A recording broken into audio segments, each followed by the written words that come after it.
All right, everybody, the Seahawks have gone ahead and made a move kind of early in the day today, but not so early that it was before the stream. They actually made a move during the stream, so I appreciate that.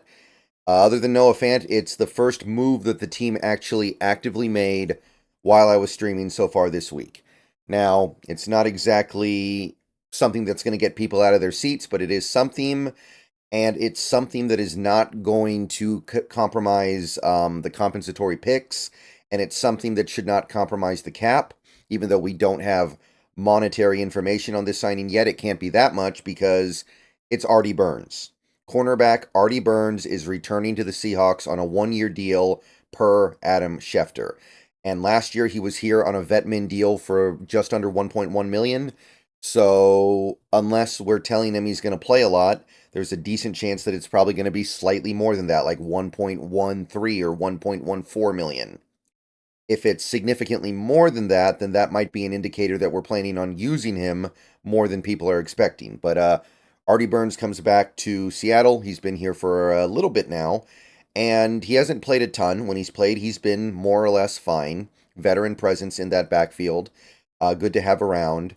But I think that the more interesting thing about this signing is what it says about the future of somebody like a Mike Jackson, who is a restricted free agent, I think, in the upcoming free agency period.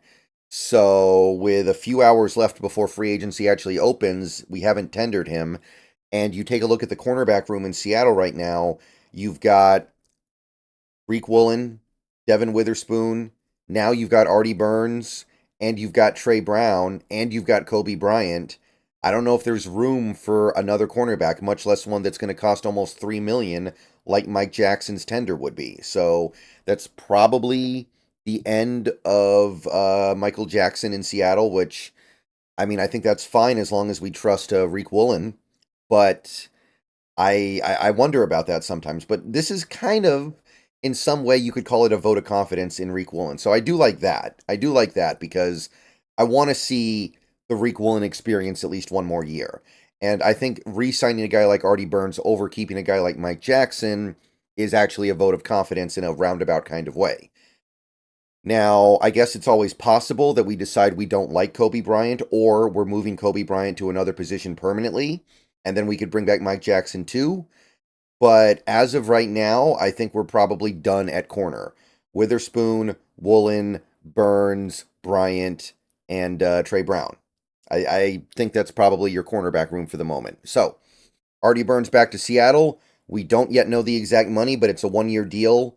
Doubt it's much more than the veteran minimum. I'll put it that way. And if it is a lot more than the vet minimum, I'll make another video where maybe I'm a little bit less excited. But for now, just a nice little depth signing, which is basically what the Seahawks have done so far in free agency. And that's really all there is to say about this one. It's not good. It's not bad. It's just a move that you make that is fine and sensible and just generally makes sense. All right. Going to be streaming for the rest of the day. Come on by. Actual free agency opens up in less than 3 hours. Hope to see you there.